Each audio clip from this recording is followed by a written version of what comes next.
We are back again with another episode of RnB Vibes, and I am joined by an incredible artist that I am obsessed with. You know, I told you guys I get obsessed with these artists, and he is one of them. Bren Joy, how are you? I'm so good. How are you? I'm I'm good. I'm good. I feel like this is going to be my most therapeutic episode I've ever done in my life. 'Cause- Oh man, I high bar now. There's a high bar. high bar. But you said it. You set it up very high. But we're going to get into that a little later. Right now, I got to talk about, of course, you're from Nashville, Nashville's own woo woo, right? Energy. Yes, I am. Okay, so tell me, what was it like here in Nashville for you as an artist? Growing up quiet. Surprisingly now it's the complete opposite, but it was very quiet. It was very serene.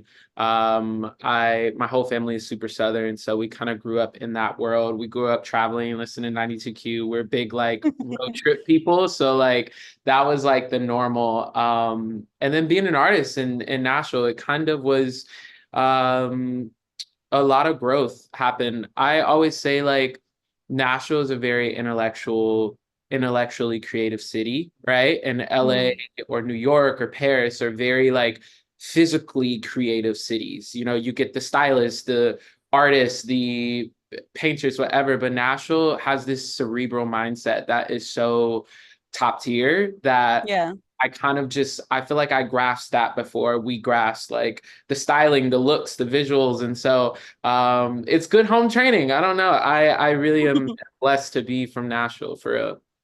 Now you said that it was kind of quiet when you, I guess, was starting up here in Nashville. What do you mean by that? Like, was it not much of an R&B scene, or what do you mean? It was just like I feel like now, there's celebrities everywhere, there's the Broadways and bars everywhere and stuff. When I grew up, there wasn't that really at all. Like we didn't I never was I guess the country scene was always there, but it was never Yeah. as modernized as it is now. Um Mm.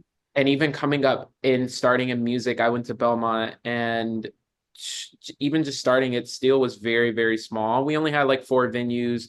You have your exit in, you have your um cannery, you have your few, but it's not like, there's rites of passage and there's not really too many different things to do. So it was quiet. No, I get it. I think that when I was growing up, there wasn't so much of a entertainment scene as far as different venues, and then you have now all these different streets that used to be the bad streets you do not walk on. They're now the streets everybody's like, oh, let's run, let's go on a jog, I let's have fun. The gentrifying is real. It's real. But That's that's how real. East was. East Nashville is the place to be now. And back when I was growing up, it was not the, Mm-hmm. and now it's like all the rave. It's $1 million homes. And so it's just very different than growing up.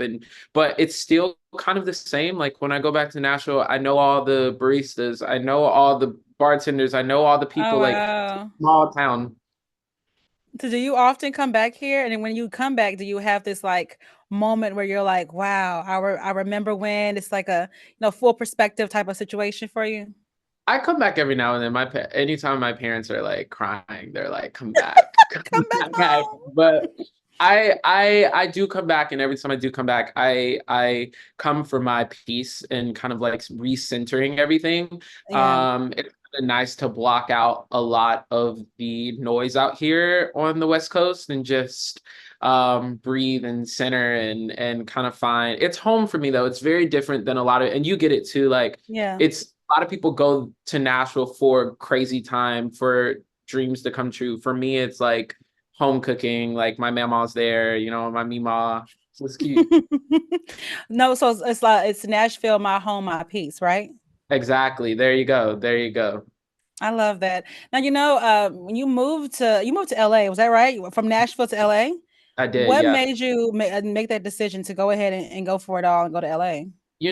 I really want to go to London, to be honest. I spent some time in London writing and it blew my mind. It's one of the best cities I've ever been to in my life, and I still plan on moving there at some point. But there's just a lot for me to learn about the visual side, styling side, how to kind of present yourself. I feel like people here in LA, they go to Walgreens in full Comme des Garçons, you know, full like designer, crazy stuff. Yeah, yeah, yeah. And there's this like mindset that a lot of people deem as narcissistic and egotistical, but I think is really beautiful to possess this kind of poise and belief about yourself that you don't need other people's opinion. That's something that I kind of struggle with a lot. And so being out here, I've learned to just not care. And I think that is why I came to LA, and I've learned so much being out here.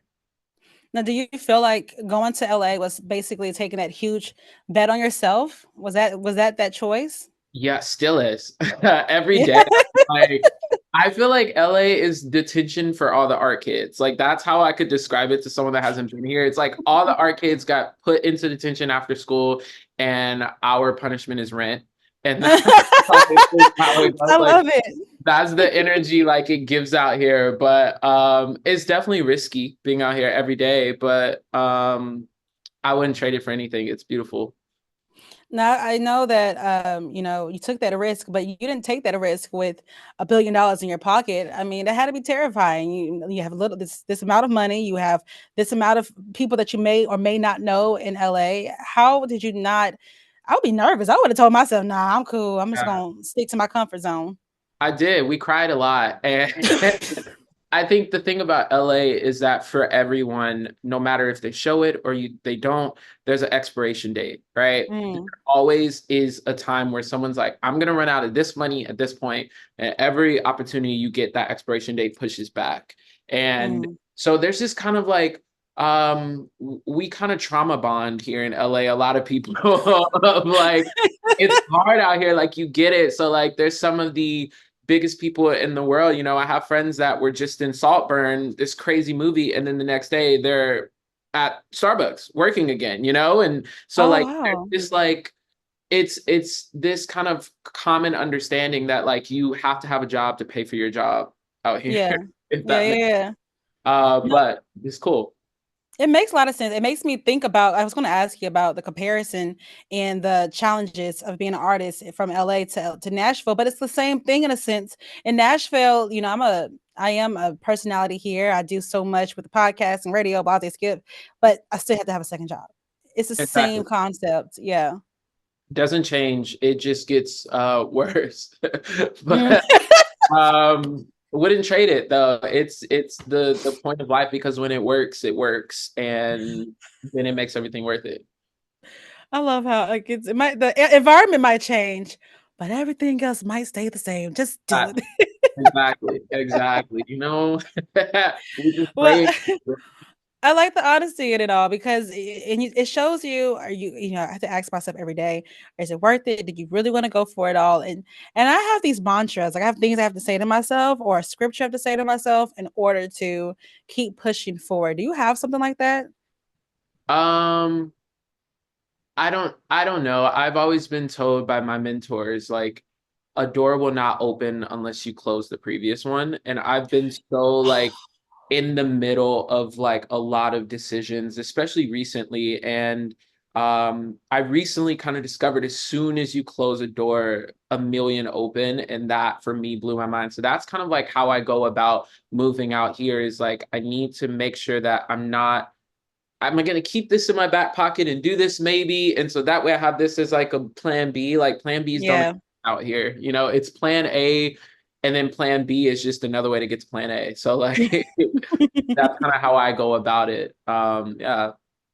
I love that you said that, and it kind of makes me upset at the same time because I just recently learned that lesson about you can't, that door behind you has to be fully closed before you look at the one in front of you and try to open it.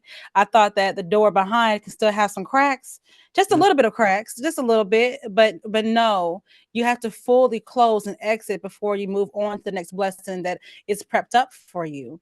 Exactly. Can it, but do you find yourself often trying to still think back and fix what's past or trying to go back into previous situations and before it's hard to keep moving forward, right? It is. It's um completely the worst feeling ever trying to bet on yourself, right? And Yeah.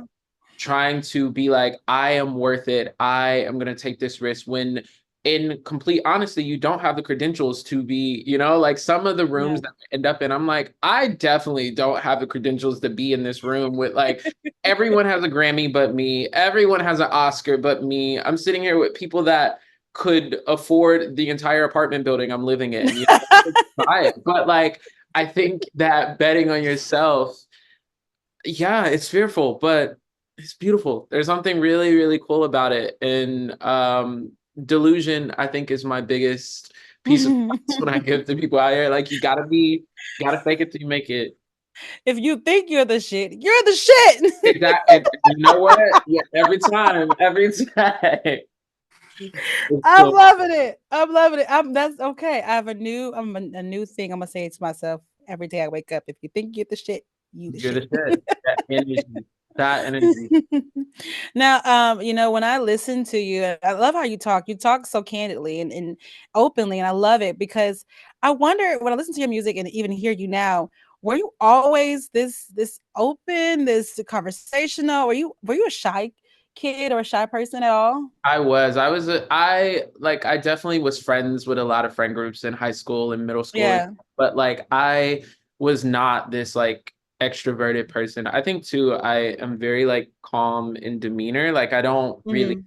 have crazy moments, but I don't know. I found a lot of peace and especially being 21, 22, like I just kind of learned to let go and let Yeah. God and just problems aren't worth it. They just aren't. And from that point, I kind of just was allowed to breathe. I feel very free right now in life, which is cool.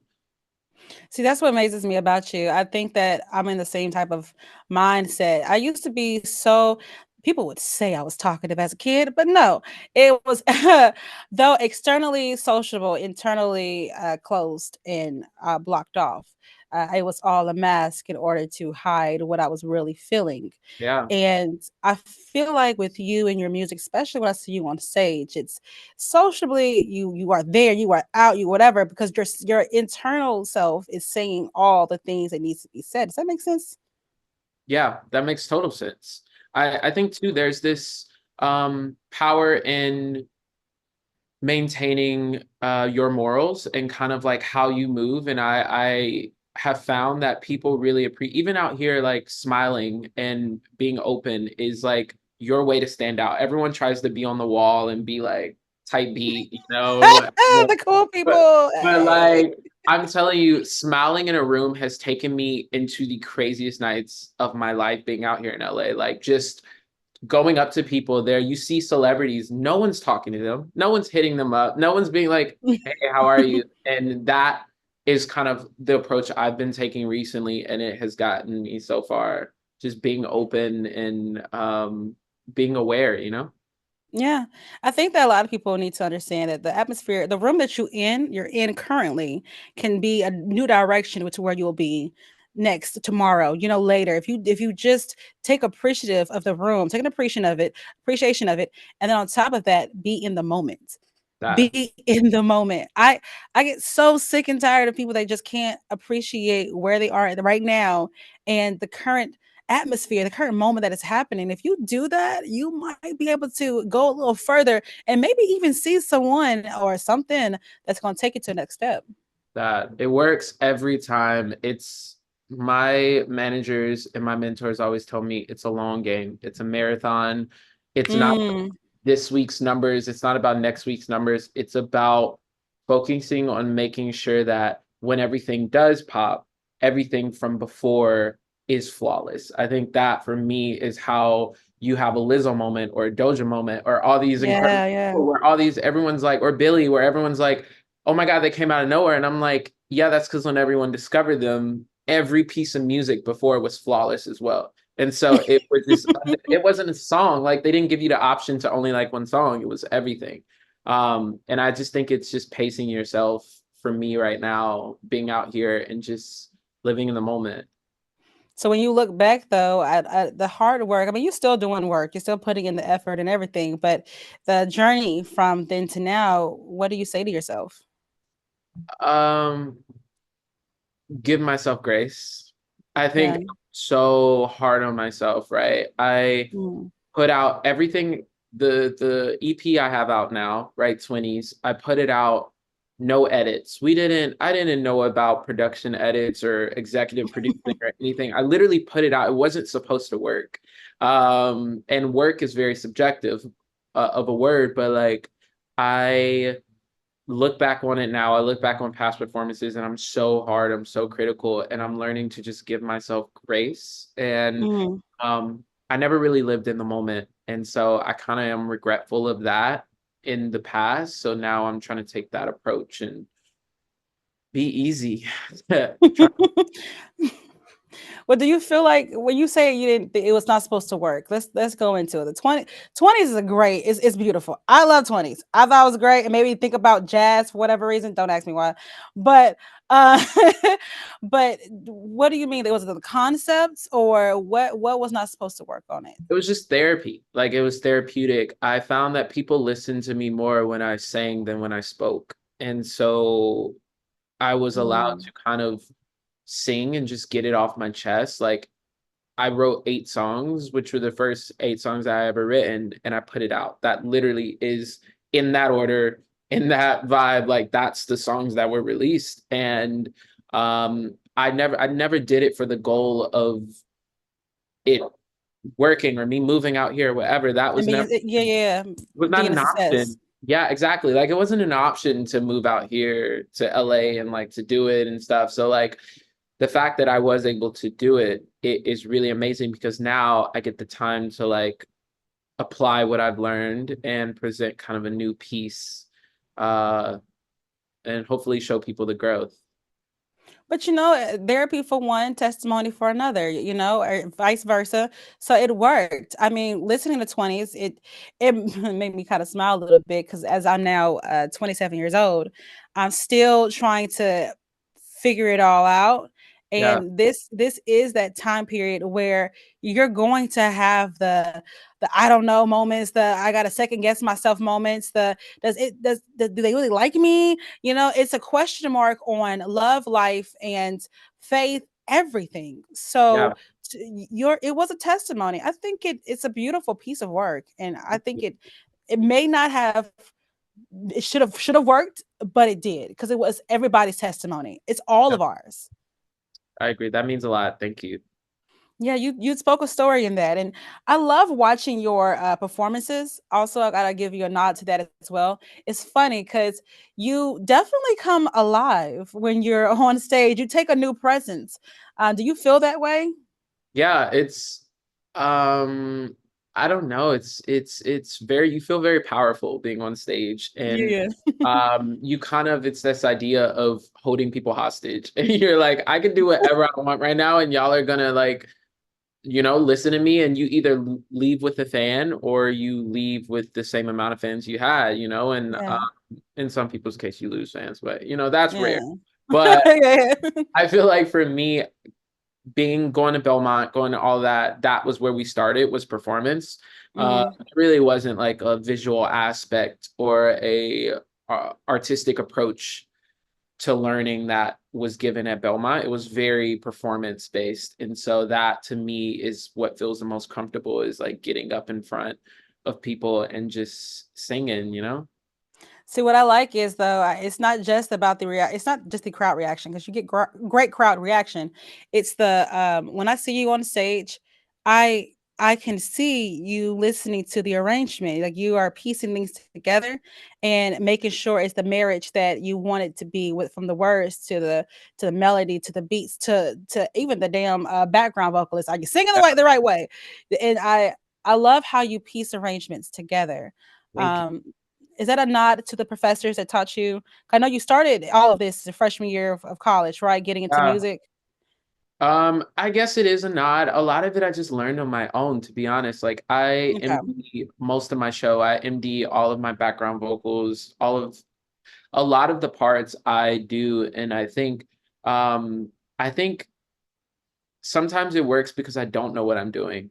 So like I think there's beauty to like piecing things together very wrong. I think that's some of my favorite producers now that are doing these really big songs, these dojas, whatever, is that you eliminate this kind of stereotype or this um systematic approach to like music, right? Like this is the Yeah. formula, this is what you do, this is how, and that's a lot of Nashville is like that. And I think for me, my ignorance is what gave me a little bit of strength kind of in the crowd is that I just did shit that sounded cool and hope that people like my taste. And Yeah. some people did it, but a lot of people did, which is cool. So like it is what it is.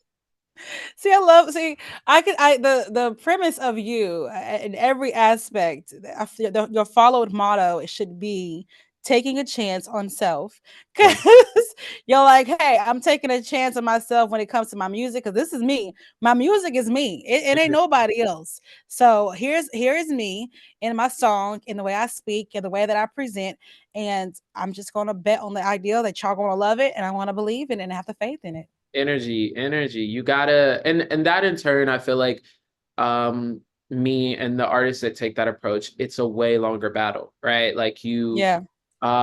it's not, you lose kind of the effect of it being trendy or it being whatever, but I love the Solanges, right? I love the Moses Sumneys. I love Hmm. kind of the really intellectual artists that are presented, and those all are artists that it's taken some time, and but when it works tenfold. So I'm just I mean, betting. hey, So keep keep betting on yourself because that's where you're a winner. You are a winner. energy. Let's talk about the collaborations you've done so far. I mean, you've done a lot, and I really want to get into the Denzel Curry and Pink Sweat. How did those two happen? Um, Pink Sweats I met through my manager, I think, and it was very organic. I wrote that song at a Vegas writing trip and didn't know if it was for me or not. We just wrote it and I was like, this is a gorgeous song. And then I met Pink and he loved the song and I did too. Hmm. And so it was kind of organic. It was kind of very like off the cusp. And yeah, we went on tour. We did everything. He's still a good buddy of mine. Like, but that was a very special moment. I think internationally too, like in China, Southeast Asia, like it really Yeah. was a big song. And a lot of my fans are from there, which I love for me. But yeah, it's really sick. And the Denzel thing too, like I got a call from one of my managers and it was like, yo, we need this song for this show that's coming out. However, we need it in like 2 hours because the deadline's at midnight. It was like 9 p.m. or something like that. And I was like, Yeah. hey, send me the track. I'll throw a hook on it and see what happens. Um, and then they called it like 8 a.m. and they were like, we're obsessed with it. We're obsessed. And Denzel wasn't on it yet. And they were like, we're obsessed with it. We'll be right back. And then that later that evening, they were like, okay, Denzel's down. Let's run it. So it was sick. It's insane. I love how everything is an organic approach, and I think that's how it should be. Do you have anybody that you want to work with that's coming up, or a new artist you want to bring on to the tracks? 'Cause I know you So got a new album coming out.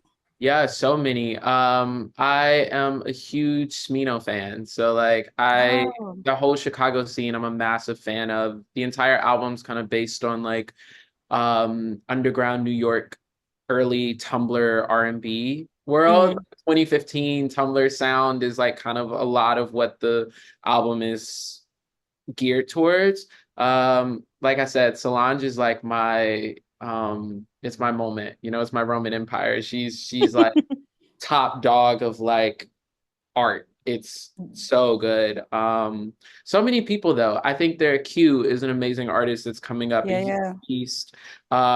Dijon is incredible. But I also love a lot of folk artists. I love Debbie Dawson's coming up. She's a beast. I'm a huge Young the Giant fan. I don't know. I just like all genres of music. I want to kind of dabble into a lot of alternative approach. Biba Doobie's really fire. So yeah. You want to kind of, I think people are doing this now. They're trying to, don't really know how to. A lot of people don't. You're trying to dip and dabble in different genres, create a new sound, and bring a new light to how music can be creatively done. It doesn't have to be on one track. It can be given in versatility. You know what I mean? Exactly. And R&B is a feel too. Like I think a lot of people associate R&B with sounds, but to us, you know, Yeah, yeah, yeah, like yeah, yeah. we get it. Like we know what is R&B and what isn't, and it's a feeling thing. It's not. It's like soul. Like it's not a sound thing. You don't have to have this type of guitar, this whatever. Mm-mm. That is, you know what? Again, you have an artist like Debbie Dawson. You have an artist like Beyonce. What she just did, like all of that is like soul and rooted. And I just want to apply that to as many genres and worlds as I can. Hey, I think that you do it perfectly. As when I hear your songs, you can hear that real R&B because you know we know, Yeah, and you can also hear a little tone of different genres coming in and being married and created in a beautiful format. It's not chaotic. It's yeah. done in a way that's okay. I can catch this wave and I'm going to stay on it. So, and nod to you too, by the way, for Fiji Fine. That is my song. Thank thank you. Yeesh. Yeah, Got that was a fun one. Thank you. I know that's a probably an old track, but I gotta make sure my brain was like, "Don't forget, you're a fan, Fiji Fine." Nah, that's energy. I made that in like 30 minutes and we were like, this is not sick. And then I ended up releasing, I was like, let's just drop it and it's fire. I think it's hot. Yeah, we played on the air because I absolutely am obsessed with it. I think it's a great track, and I'm Mhm. surprised that y'all didn't think it was fire. I don't know what it is. It's like it's just more I think bop it's to fire. me. No, let me rephrase. Let me rephrase. I think it's fire now. But I'm biased. I think everything I have out is fire. But I think it's fire now. When we made it though, I was like, this is like every time I'm in sessions, we'll do like a 15-minute, 30-minute like palette Mhm. cleanser song. So I'd be like, yo, let's like take a beat, let's do like a palette cleanser song. And usually it's a throwaway. Yeah, That day it was a Fiji Fine. And I was like, all right, let's drop it. let's roll with it. Let's Yeah, roll with it. let's send it. But it was cute. It's cute. It's a great hype song for me. I don't know. It's weird. Thank I you. like it. Thank you. But now we got new songs. We got new music coming out. You just dropped Take Care, Mhm. right? I did. Let's go into it. It's the love for me. It's I'll take you as you are. Just take care of my heart. Is that right? Hmm. That scares me.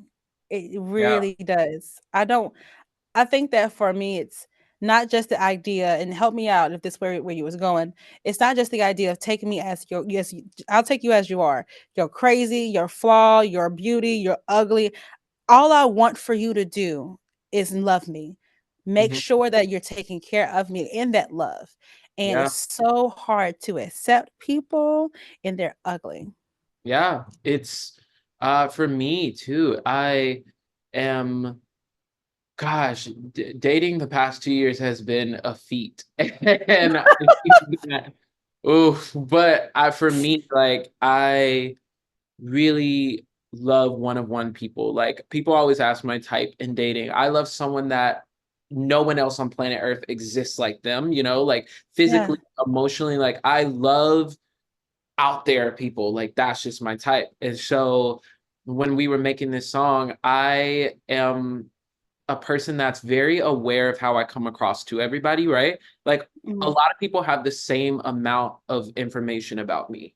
Like I know I'm very analytical. I'm a triple Capricorn if everyone's into zodiacs, you know, my sun, moon, and rising are all Capricorn, which basically is like I am I just am hyper aware of how people perceive me. And so to completely give myself to someone is my like biggest fear of like someone having power over me by holding my heart. Like that to me is like I can't. I can't. Yeah, yeah, I yeah. need all control, but there's something so beautiful about it. So this song is it's the first song on the album, and it is a preface to the entire rollout that we're about to push. But I wanted it to be first just because it feels the most honest out of anything, you know?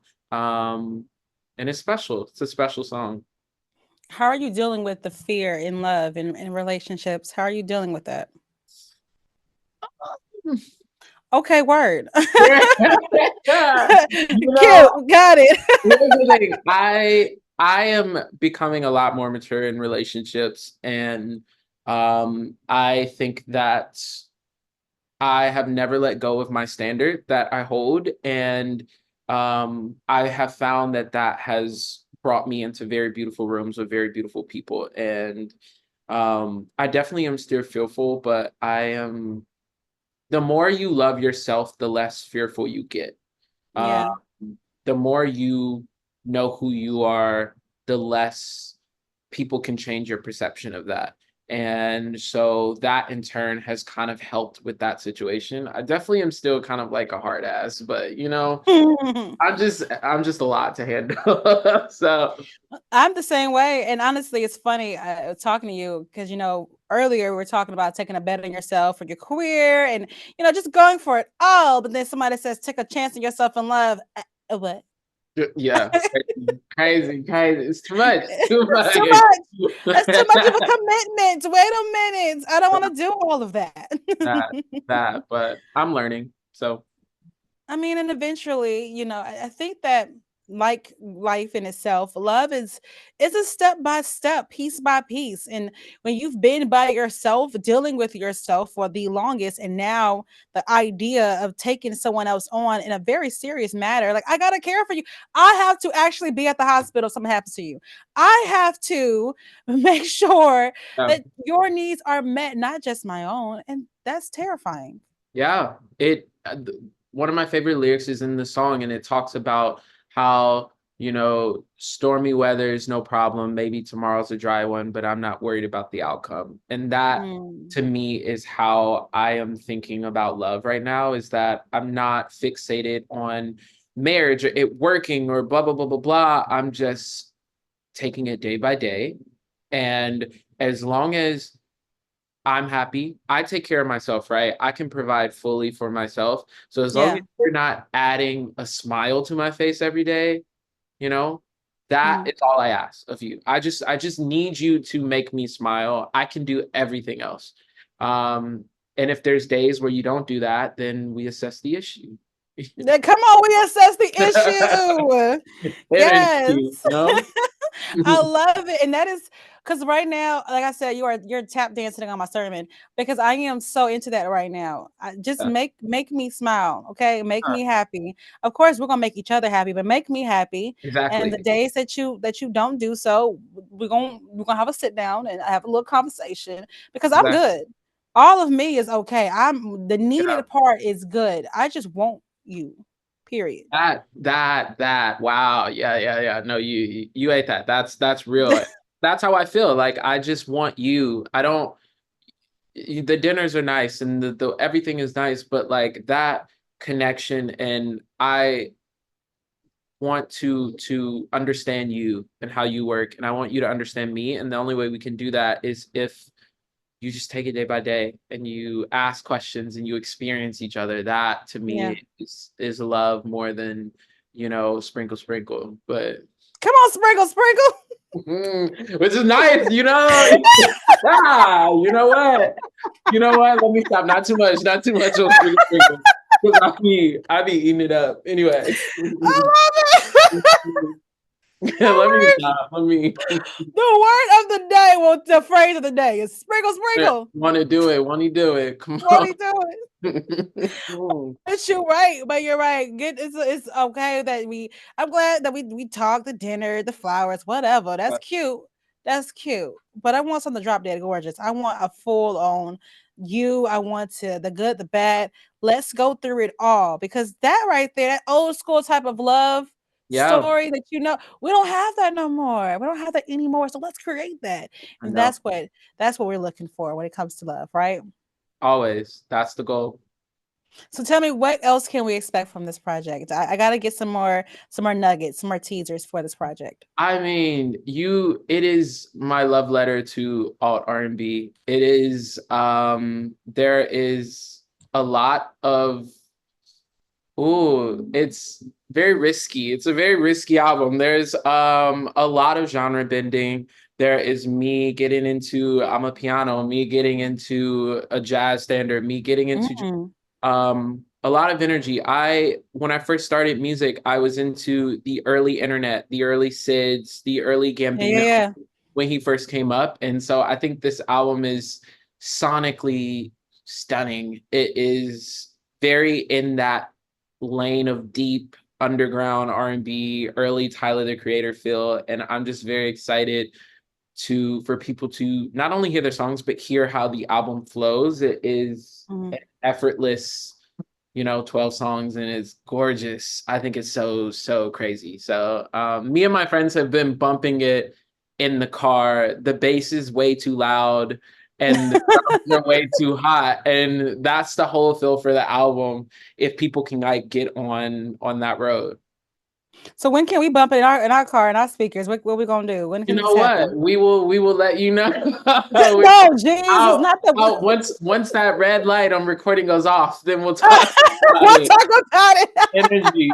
Nah, it'll be very soon. The thing is, like, I took a solid 2.5 years of not releasing music, right? In those 2.5 years, Yeah. I made probably like over 150 songs. Like, we have like Um, 2 whole albums that we made that just didn't feel right. And now, like, I'm in a place where I don't plan on stopping releasing music for the next 3 years, as like it's gonna be an abundance of music, and I'm very excited, but it's coming very soon. There has been some amazing collabs, me working with some people that I dreamed of, even on the writing side, the producing side. So yeah, I'm excited. I'm geeked. I really think it's just hot shit. Like it, and I have a very high bar when I talk about that, but it's hot. The whole album is just very sexy. It's very New York. It's very Chicago. It's very East Coast. It's like East Coast hot.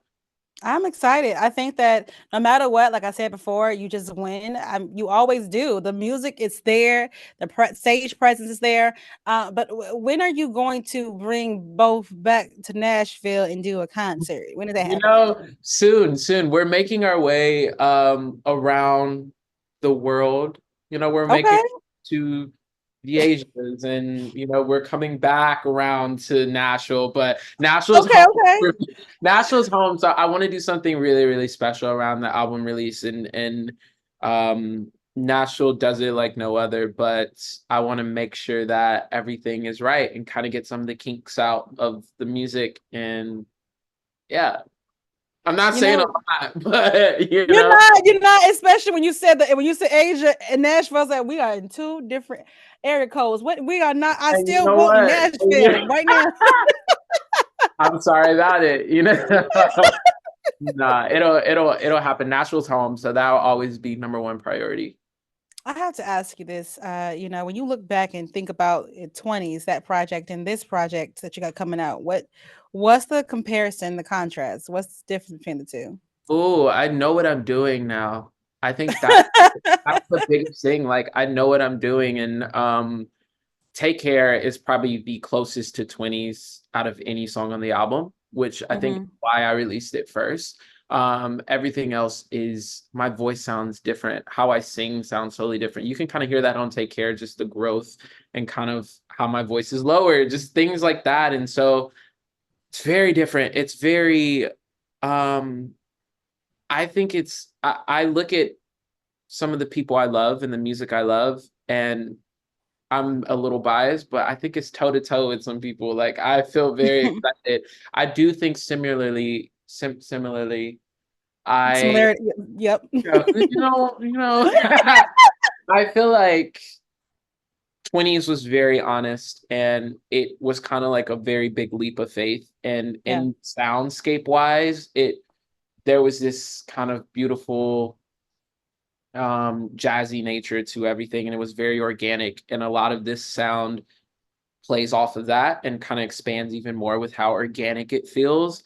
Um, Mm. most of the music doesn't have tuner on it. Most of the music doesn't have like clicks. So it's very organic, but it's cool. It's cool. But when you think about it outside of music and think about your mental state, your mental, the thought process that you had between Um, 20s and now, where are we at? we're in a place of healing, and Mm. a place also of 20s was very at an insecure standpoint, right? No pun Yeah. intended, of my life. And I think now, um, I don't think it's too grown. I think I am kind of like a slight menace to, the world. And so I think Right. it is all about embracing this sexiness and embracing this world of power that I kind of have felt, and self-love, and feeling enough. That is Mhm. this. So it's not really sad. It's just very hot. And I think for me, that is my love letter to R&B. That is the side of R&B that I really, really enjoy and I grew up with. And so I am in a very interesting place in life. But it's cool. It definitely tells a story though. You'll definitely hear kind of this growth. But yeah.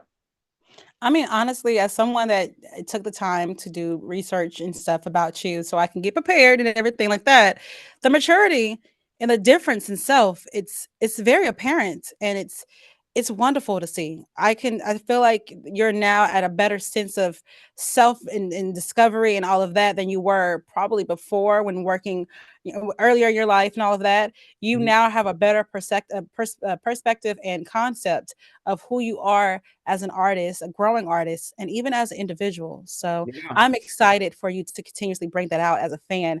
And I'm excited for what else you learn about yourself because you're not done yet. Thank you. I know there's a lot of growth to do. I want to make that clear to everyone listening. I have no idea what I'm doing. There is a lot of there's a lot of growth, and I think an artist's discography should be their diary. Like every time I listen Yeah. to Michael, or I listen to Prince, or I listen to Stevie, I know exactly what they were thinking at that point in life. Amy Winehouse is another artist, so like I want that to be the goal. SZA is another artist that does that. So I Hmm. just want people to feel that, and realize that my music is all a ride and it's a big roller coaster. And I'm just excited for the new people that hopefully get on board with everything. Okay. Well, listeners, y'all heard him. Y'all heard him clear. Embrace him. Tell them where they can be able to follow you and find out more about you. You can follow me on IG, on Instagram at Bren Joy. You can follow me on TikTok at Bren Joy. You can follow me everywhere else at Bren Joy. Spotify is Bren Joy. Apple Music, everywhere you get your music, and take it as you are, is at Bren Joy. And yeah, I'm excited for people to hear where we're about to go. All right. Now, guys, like I told you, follow him, find him. He's an amazing artist. And when I tell you, you will feel just more you'll feel more with yourself. You'll feel like, okay, I'm going to be all right. And you're going to be happy about it. And at the end of every song, I want you to forever now say, sprinkle, sprinkle. Sprinkles. All right. Energy, That's energy. it. Sprinkle, Mhm. sprinkle. I Run love it. that. Thank you, Bren, so much for coming on R&B Vibes with Ebony. I hope y'all have a wonderful day. Thank you. Bye, y'all.